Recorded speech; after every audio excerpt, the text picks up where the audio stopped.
Admiral Catherine Hayes stood at rigid attention before the Galactic Council's curved display wall, her weathered hands clasped behind her back.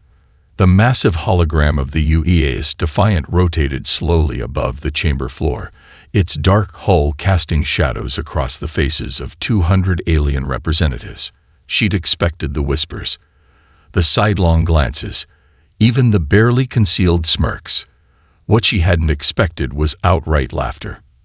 "Fascinating," drawled Counselor Vextree, his crystalline form catching the light as he gestured at the ship's armor plating. "The humans have reinvented the armored box." A wave of tittering swept through the chamber. "Tell me, Admiral Hayes, did your engineers perhaps mistake ancient ocean vessel designs for space warfare blueprints?" Catherine bit back her initial response. 25 years of naval command hadn't prepared her for the diplomatic minefield of alien politics. The Defiant's design prioritizes functionality over form, Counselor. Every aspect serves a purpose. "Yes, I'm sure it does." Vextree's voice dripped with condescension. "Just as your species' first attempts at powered flight served their purpose. Charming, really." The hologram zoomed in on the Defiant's point defense grid. Catherine watched the alien representatives' reactions carefully, noting how their attention fixated on the conventional weapon placements. None of them seemed to notice the subtle irregularities in the hull plating's pattern, irregularities that disguised the ship's true defensive capabilities. "Your weapon configurations are..." Counselor Zena paused, her bioluminescent tendrils pulsing with what Catherine had learned to recognize as barely suppressed amusement. "Traditional. Have you considered consulting with more advanced species about modern combat systems?" "We appreciate the Council's concern," Catherine replied evenly, even as her fingers dug into her palms. "Earth believes in learning through direct experience." A new voice cut through the chamber, sharp and precise. "Direct experience." High Commander Lissith of the Crystal Realm rose from his seat, his faceted body refracting light across the chamber. "Your species has barely achieved interstellar travel. The Crystal Realm's fleet has maintained peace in this sector for 3,000 years. Our ships are works of art, perfect unions of form and function." The hologram shifted to display one of their vessels, a geometric masterpiece of translucent crystal and pulsing energy conduits. Catherine had studied these ships extensively. Their attack patterns, their defensive formations, their absolutely predictable tactical protocols. "We've reviewed the combat footage you provided," Catherine said carefully. "Your fleet's coordination is impressive." "Impressive." Lissith's crystalline surface flickered with patterns of superiority. "Our ships move as one, their formations maintained with microscopic precision. Each vessel knows its exact place in the battle plan. Unlike your..." He waved dismissively at the Defiant's image. "Improvised approach." Catherine allowed herself a small smile. They still didn't see it. The Crystal Realm's perfect formations were their greatest weakness, a weakness the Defiant's irregular design was specifically crafted to exploit. Those traditional weapon placements could shift and reconfigure in ways the Council's rigid tactical doctrine would never anticipate. "The United Earth Space Force is grateful for your feedback," she said, maintaining her diplomatic tone. "We look forward to proving the Defiant's worth through demonstration rather than debate." Yes, Vextree chuckled. "We eagerly await news of your first patrol. Perhaps you'll successfully navigate the established trade lanes without assistance." More laughter rippled through the chamber. Catherine straightened her shoulders, remembering the words of her first captain. "Let them underestimate us. Overconfidence sinks more ships than any weapon." The hologram faded, but Catherine's mind was already racing through combat scenarios. Let them mock the Defiant's primitive design. Let them dismiss humanity as upstart newcomers. Their technological superiority had bred complacency, and complacency was a weakness humanity would exploit.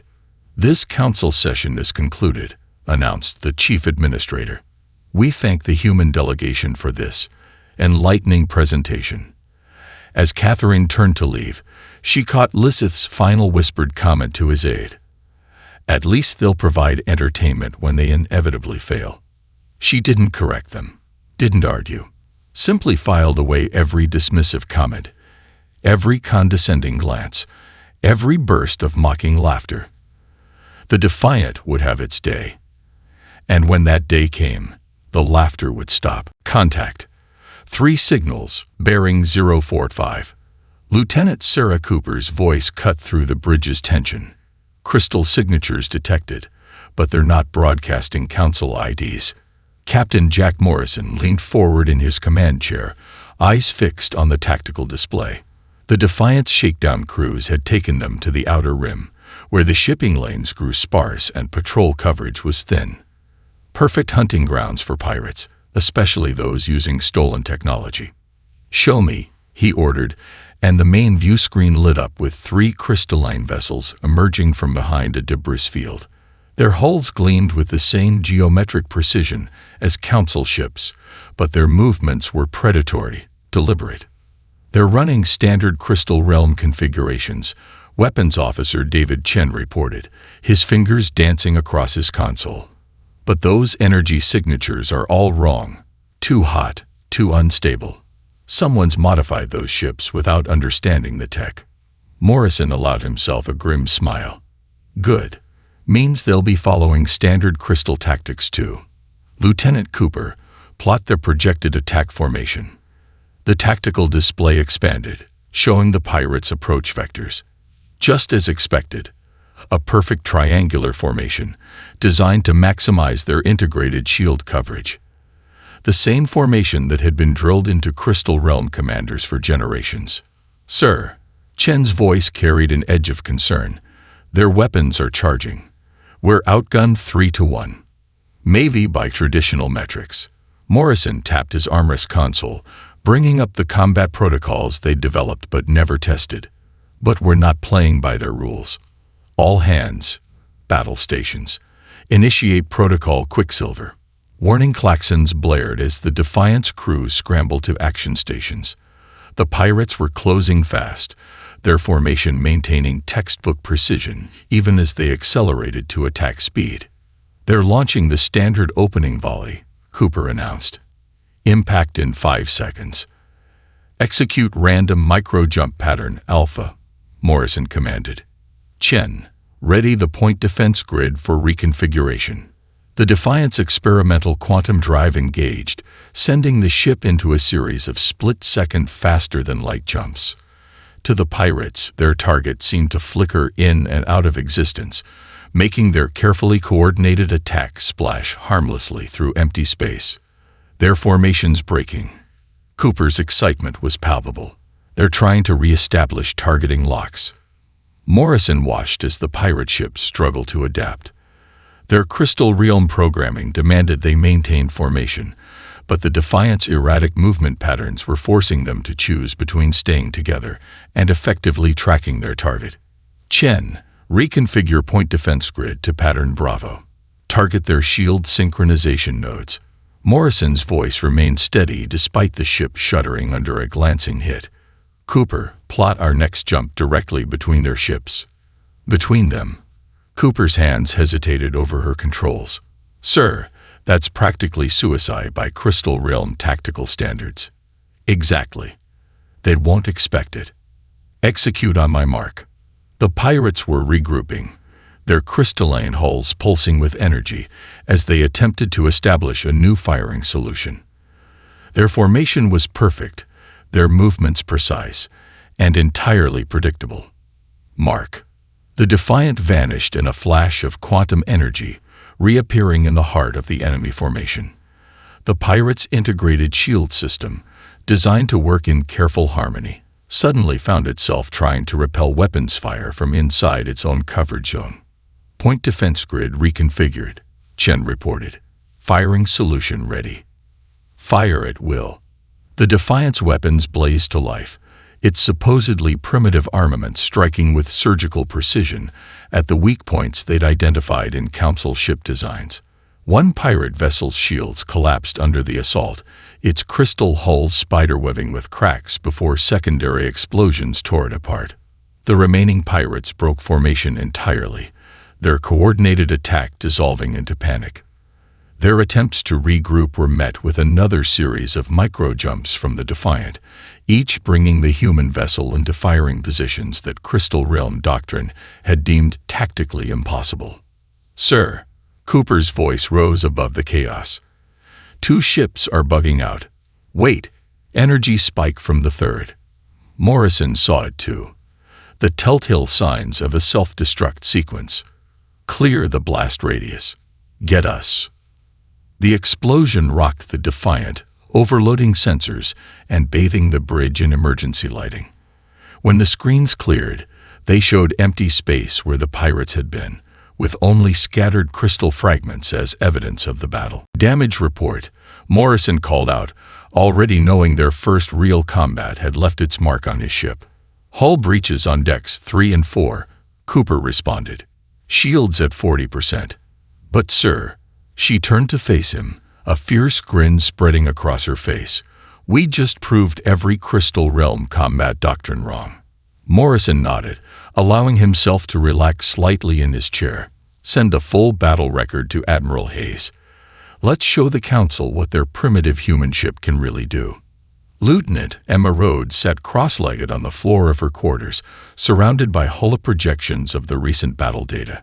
The gentle hum of the Defiant's engines provided a steady backdrop to her racing thoughts.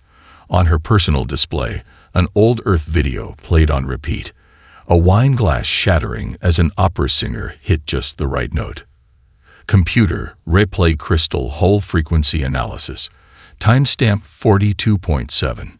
The air shimmered as new data streams appeared, showing the exact moment their weapons had breached the pirate vessel's shields. Something about those resonance patterns. Her comm unit chimed. "Engineering to Lieutenant Rhodes. We need you in Bay 3. The new shield modulation tests are showing some unusual readings." Emma sighed, pushing herself up. She'd been awake for nearly 20 hours, but breakthrough discoveries rarely kept office hours. The walk to engineering gave her time to organize her thoughts, each step bringing her closer to the solution hovering just beyond her grasp. Bay 3 had been transformed into an impromptu research lab. Chief Engineer Marcus Fletcher stood before a containment field holding a salvaged piece of crystal hull material, his usual immaculate uniform showing signs of a long shift. "Look at this," he said without preamble, pointing to the readout. "Every time we hit it with standard shield frequencies, the crystal just absorbs and redistributes the energy. But when we introduce that random variance you suggested..." Emma watched as the test beam struck the crystal fragment. At first, nothing seemed different. Then she spotted it. Microscopic vibrations, barely visible even with maximum magnification. "It's not about raw power," she whispered, the opera singer's glass suddenly prominent in her mind. "It's about finding the right frequency." Computer, overlay sonic resonance patterns from Earth Archive file Rhodes 7 Alpha. The display split, showing the crystalline structure beside the shattering wine glass. The patterns were different, but the underlying principle. "They're using the wrong approach," Emma said, excitement building in her voice. "The Council's been trying to overwhelm crystal ships with brute force. But their hulls, they're basically giant crystalline matrices. If we could match their natural resonance frequency..." Marcus caught on immediately. "We could shatter them like that wine glass, but their frequencies are incredibly complex. Then we don't try to match them exactly."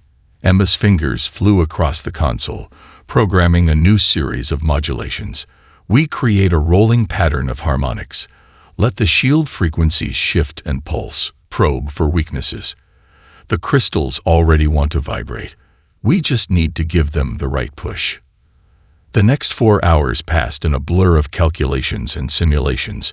When they finally succeeded in cracking the test crystal using less than a quarter of their standard power output, Emma knew they had something revolutionary. But she wasn't done.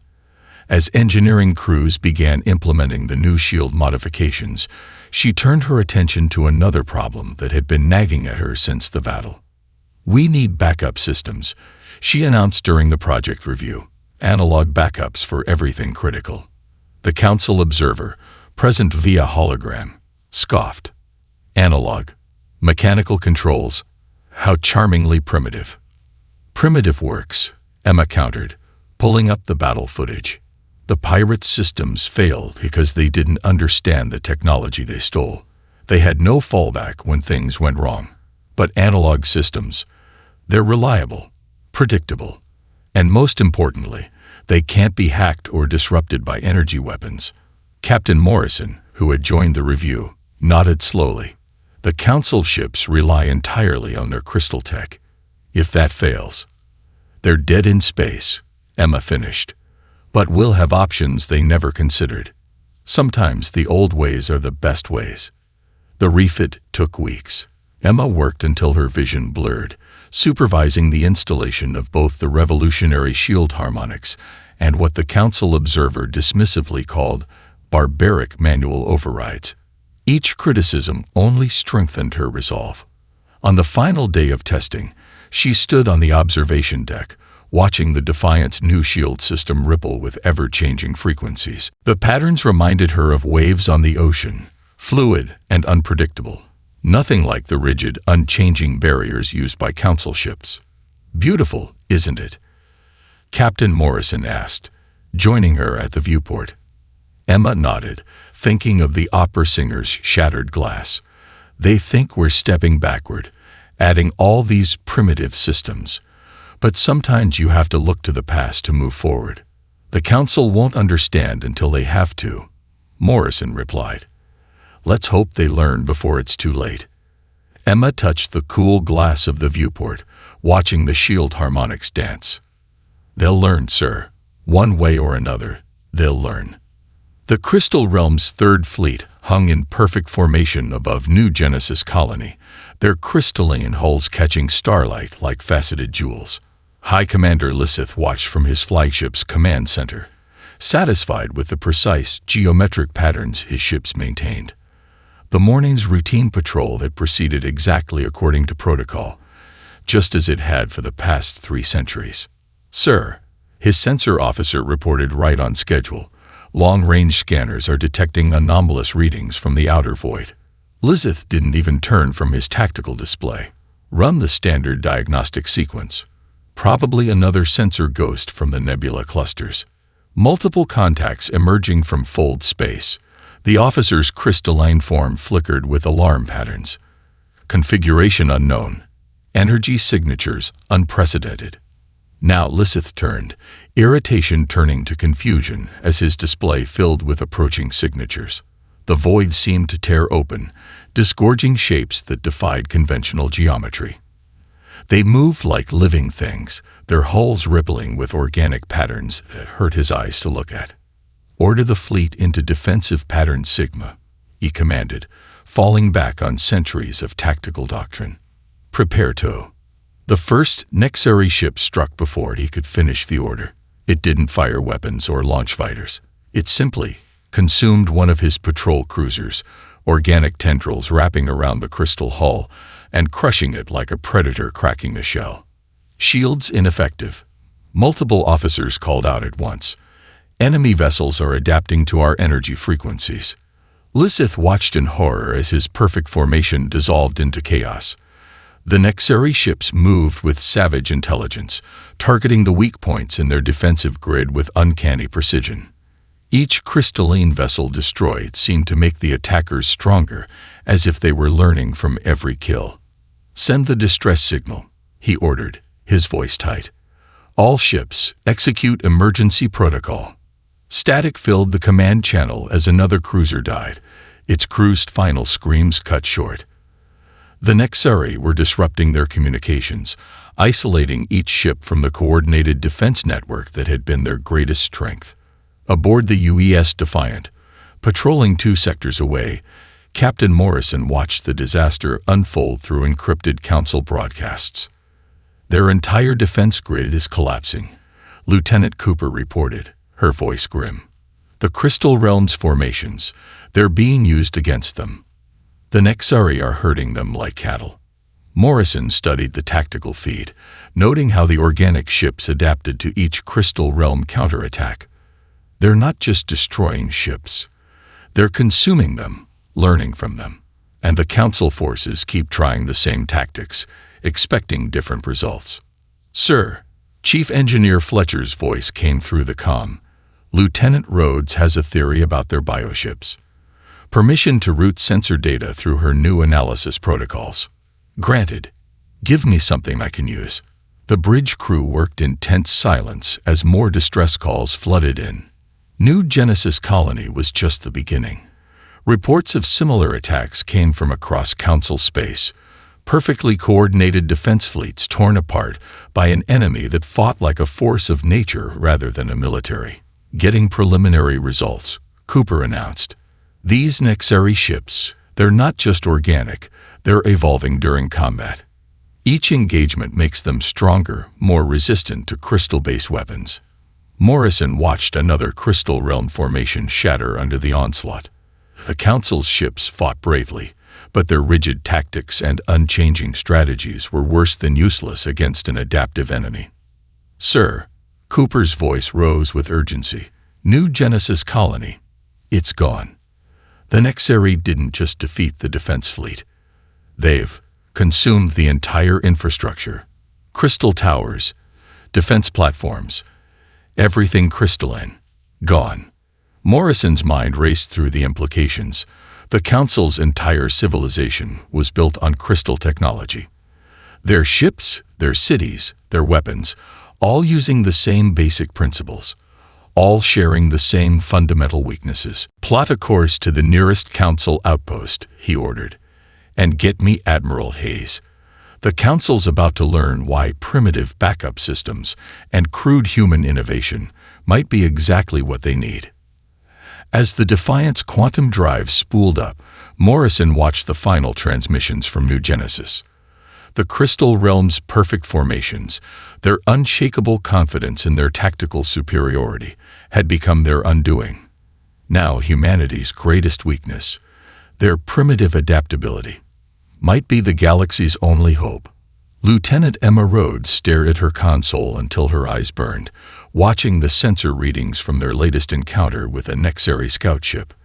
The Defiant had survived, barely, but not before Emma noticed something strange about the enemy vessel's reaction to their shield harmonics. Play it again, she ordered. Focus on the moment when we cycled through frequencies 7 through 12. The holographic display showed the Nexari ship recoiling, its organic hull rippling with what almost looked like pain. Chief Fletcher, she called across the engineering bay. Remember how crystal ships react to resonant frequencies? I think we've been looking at this all wrong. These aren't just ships, they're living tissue. Fletcher moved to her station, his uniform stained with coolant from emergency repairs. Living tissue that somehow incorporates stolen crystal tech into their biological matrix. But what good does that do us? We can't exactly give them a headache to death. Emma's fingers flew across the controls, bringing up old Earth medical files. Actually, maybe we can. Look at how biological systems react to rapid changes in their environment. Temperature shifts, pressure changes, electromagnetic pulses. They adapt, Fletcher said, then his eyes widened. But if they can't adapt fast enough? Exactly. Emma pulled up the shield modulation controls. We've been trying to find the perfect frequency to hurt them. But what if we hit them with all frequencies? Randomly. Constantly. Force their biological systems to adapt over and over until they go into shock, Fletcher finished. But our shield generators were never designed for that kind of rapid cycling. The power requirements alone. Emma allowed herself a small smile. Good thing we installed all those primitive backup systems, isn't it? The next 12 hours were a blur of calculations and modifications. Emma's team worked through ship's night, rerouting power systems, and reprogramming shield protocols. Captain Morrison authorized the diversion of emergency power reserves, knowing they might only get one shot at testing their theory.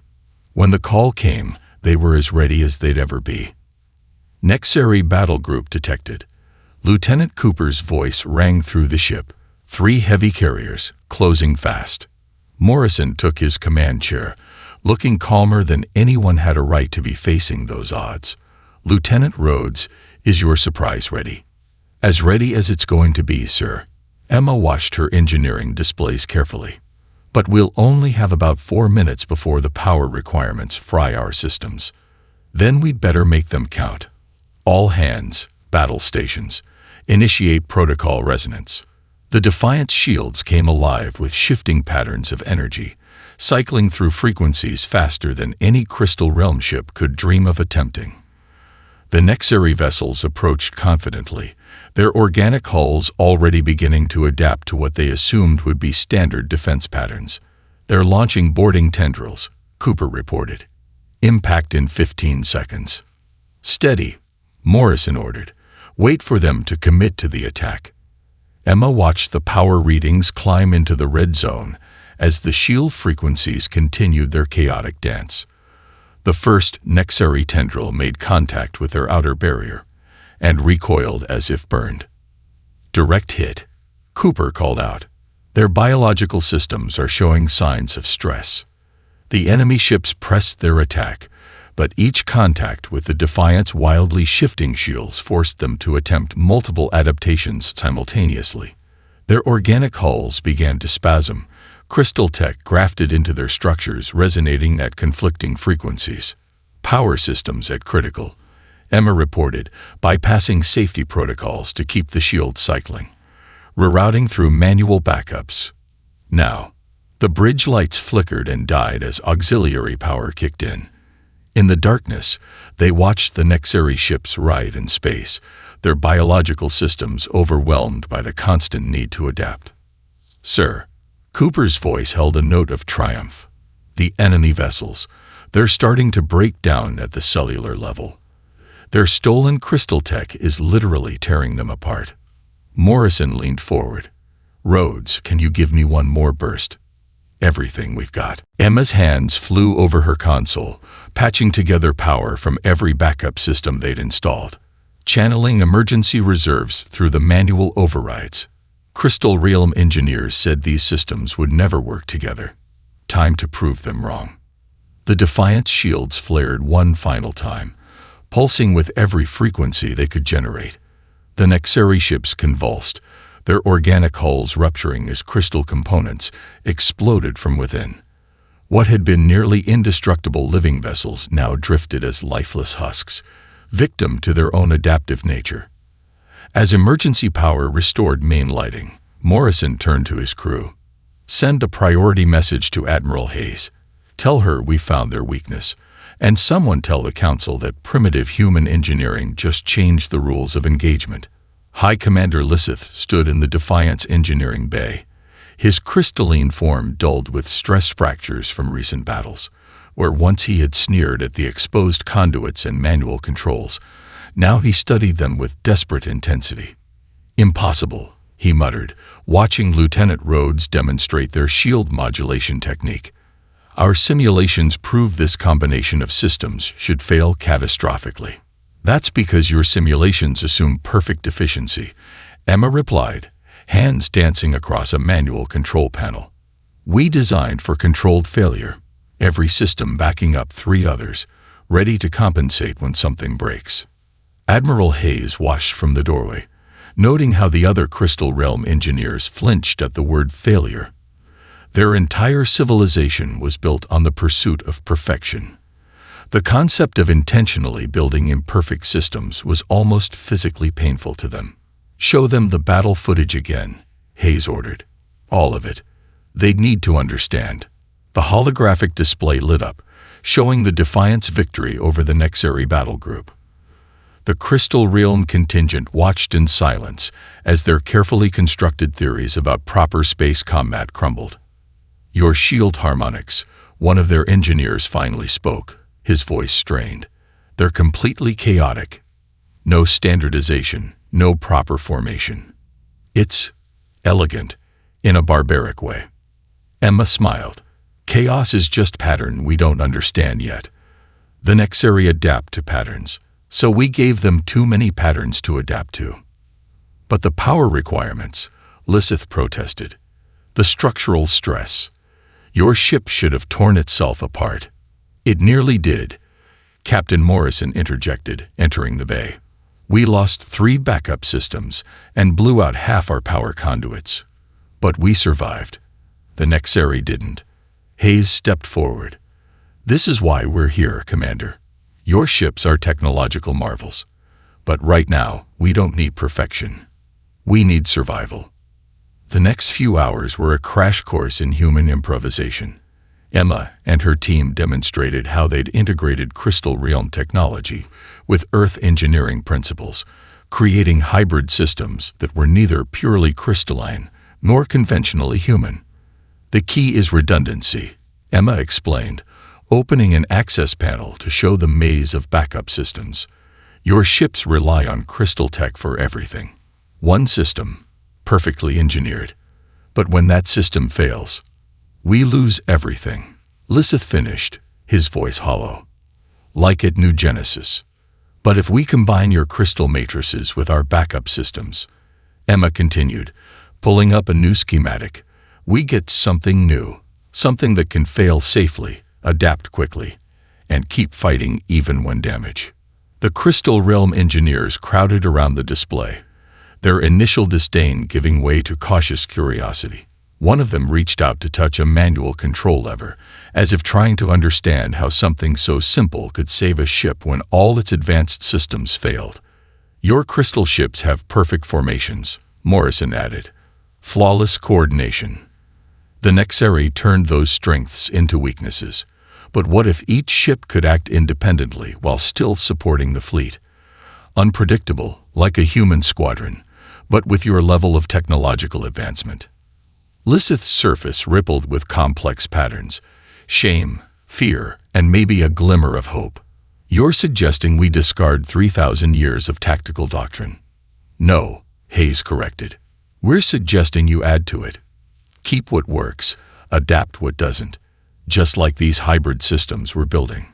Emma pulled up the schematics for the Crystal Realm's newest battlecruiser. Look here, she pointed to the shield generators. If we integrate our harmonic oscillators with your crystal matrices, then add manual overrides, one ship could run through thousands of shield frequencies per second, a whole fleet doing that randomly. The Nexari wouldn't know what patterns to adapt to. Lisseth finished, finally understanding. Because there would be no pattern. Exactly. Hayes stepped closer to the display. But this only works if your crews learn to think differently. To embrace chaos, accept failure as a teacher, and trust their instincts as much as their training. Lisseth straightened, his crystalline form catching the light. Then teach us. Quickly. The Nexari won't wait while we overcome our pride. Hayes nodded to Emma. Lieutenant Rhodes, begin the integration process. And Commander, welcome to the human way of warfare. It's messy, imperfect, and absolutely terrifying to our enemies. The combined fleet emerged from quantum space like a storm breaking. 500 ships, their hulls a mix of crystalline elegance and human pragmatism, dropped into real space around the Nexari staging ground. At their head, the UES Defiant led the charge, its hybrid systems humming with power. All ships, execute random frequency protocols, Admiral Hayes commanded from her flagship. Remember your training. No fixed formations, no predictable patterns. Fight like humans, strike like Crystal Realm. Captain Morrison watched from the Defiance Bridge as the fleet scattered into seemingly chaotic groups. Crystal ships pulsed with ever-changing harmonics, their traditional geometric patterns replaced by fluid, unpredictable movements. Nexari forces responding, Lieutenant Cooper reported. 7 carrier groups, multiple support vessels. They're confused. Their attack patterns are hesitant. They should be, Emma said from her engineering station. Their whole strategy relies on adapting to our tactics. Hard to adapt when there are no consistent tactics to learn from. The Nexari fleet surged forward, organic tendrils reaching out to ensnare their prey. But this time, there were no perfect formations to tear apart, no predictable shield frequencies to overcome. Each allied ship cycled through random harmonics, their hybrid crystal-human technology, creating a battlefield chaos that even the Nexari's adaptive biology couldn't process. First Nexari carrier showing signs of systemic shock. Cooper called out, "Their biological systems are overloading, trying to compensate for our shield variations." Morrison nodded to his weapons officer. "Signal the crystal squadrons. Show them how humans exploit an opening." The modified Crystal Realm ships broke from their individual dances, converging on the struggling carrier from multiple vectors. Their weapons, once rigidly coordinated, now fired in randomized patterns that overwhelmed the Nexari's defensive adaptations. "Enemy vessels' structural integrity failing," Cooper reported with fierce satisfaction. "Their organic hull is literally tearing itself apart trying to adapt to too many frequencies at once." The carrier's death throes sent ripples of uncertainty through the Nexari fleet. For the first time, the biological ships showed signs of hesitation, their usual aggressive tactics faltering against an enemy they couldn't predict or counter. "They're attempting to coordinate a counterattack," Hayes observed from her command deck. "Standard absorption pattern. They still think they can learn and adapt fast enough."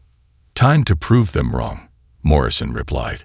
"Lieutenant Rhodes, initiate protocol chaos." Emma's fingers flew across her console, transmitting new frequency patterns to the fleet. "Deploying random harmonic sequence now. Every ship's shields are cycling independently. No pattern, no rhythm, just pure entropy." The battlefield erupted in a symphony of clashing energies. Crystal ships spun and dove like dancers gone mad, each one's shields rippling with unique frequencies that changed faster than organic sensors could process. The Nexari's attempts to adapt became their undoing, as their biological systems burned out trying to match hundreds of different shield harmonics simultaneously. "3 more carriers showing critical failure," Cooper announced. "Their stolen crystal tech is resonating out of phase with their organic components. They're destroying themselves trying to adapt." Hayes watched from her flagship as the tide turned. The Nexari fleet, once an unstoppable force of biological terror, now found itself caught in a trap of its own evolutionary nature. Their need to adapt, to learn, to consume, all turned against them by human unpredictability and Crystal Realm technology, working in chaotic harmony. "Signal all ships," she ordered. "Push the advantage. Don't let them stabilize their biological systems. Keep changing, keep evolving, keep them guessing until the end." The battle became a dance of entropy, each human crystal hybrid ship moving independently yet somehow part of a greater whole. Where the Crystal Realm's perfect formations had failed, this organized chaos succeeded. The Nexari, faced with an enemy that refused to be predictable, found their greatest strength transformed into a fatal weakness. As the last carrier fell, its organic hull shuddering into lifeless fragments, Morrison turned to his crew. "Send word to Earth. Tell them the Defiant's crazy plan worked. The hunters just learned what happens when prey decides to evolve faster than the predator." The Galactic Council chamber felt different now. Gone were the pristine crystalline decorations and perfect geometric patterns. Battle scars marked the walls, and hastily installed manual backup systems lined the corridors. Even the council members themselves had changed, their once flawless forms bearing marks of combat and hasty repairs. Admiral Catherine Hayes stood at the same podium where the Defiant had once been mocked, but this time she wasn't alone. Lieutenant Emma Rhodes and Captain Morrison flanked her, while High Commander Lisseth stood in support, his crystalline form still showing stress fractures from the final battle. "The Nexari threat has been contained," Hayes reported, her voice carrying across the chamber. "Their remaining forces have retreated beyond the outer void, but they've left us with valuable lessons, paid for in blood and sacrifice." The main display activated, showing the UEAS Defiant's current configuration.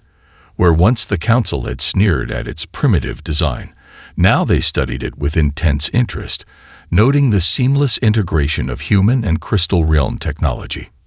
"Our victory," Hayes continued, "came not from technological superiority or tactical perfection, but from our willingness to embrace imperfection, to adapt, to fail, and to learn from those failures. Emma stepped forward, bringing up detailed schematics of their hybrid systems. The backup controls that you called barbaric saved dozens of ships when their primary systems were overwhelmed. The crude manual overrides allowed crews to survive when automated systems couldn't process the chaos of battle. The chamber was silent, a stark contrast to the mocking laughter that had filled it during their first presentation. Lysith moved to the podium, his voice carrying the weight of hard-won wisdom. "I stood in this chamber and called human engineering primitive," he admitted. "I believed our perfect formations and flawless systems represented the pinnacle of warfare.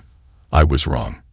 The Nexari proved that perfection becomes predictability, and predictability leads to death." Morrison activated a tactical display showing their final battle. "We succeeded because we stopped trying to be perfect. Each ship acted independently while supporting the whole. Like humanity itself, messy, chaotic, but stronger together than alone." "The Defiant," Hayes said, gesturing to the scared but proud vessel visible through the chamber's observation window, "was never meant to be a perfect warship. It was designed to survive, to adapt, to overcome. And in doing so, it showed us all a new way forward." A council member rose, their crystalline form catching the light. "You propose we abandon our traditional combat doctrine. 3,000 years of tactical evolution." "No," Emma replied, pulling up new schematics. "We propose evolution of a different kind. Look at these hybrid designs. Crystal technology providing power and precision, human engineering providing adaptability and redundancy. Not a replacement, but a synthesis." The display showed new vessels under construction, sleek crystal realm ships with human-style backup systems, manual controls nestled alongside crystalline interfaces, multiple redundancies protecting critical systems. "The Nexari taught us the price of rigidity," Hayes continued. "They exploited our divisions, our assumptions about proper warfare. But together, we created something they couldn't adapt to, because we never stopped adapting ourselves." Lysith indicated the battle damage visible throughout the chamber. Our perfect society had grown stagnant. We forgot that true strength lies not in avoiding failure, but in learning from it. Humanity reminded us of this truth. The Council's chief administrator rose, their form showing signs of recent combat repairs. "The motion before us is clear. Earth's contribution to galactic defense cannot be denied. The integration of human tactical doctrine and engineering principles into our fleet is not merely advisable, it is essential." Hayes watched as the vote was taken, remembering the mockery they'd endured in this same chamber. Now, as the Council formally recognized Earth's leadership in military innovation, she felt no triumph, only determination to ensure they never again mistook technological advancement for tactical superiority. "The UEA's Defiant," she concluded, "began as a symbol of humanity's primitive approach to warfare. Today, it stands as proof that true mastery comes not from perfection, but from the endless drive to adapt, to improve, and to overcome.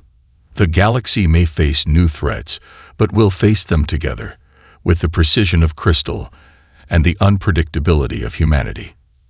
Outside the chamber, the Defiant's hybrid shields rippled with ever-changing patterns, a constant reminder that in an evolving universe, the ability to change might be the greatest strength of all.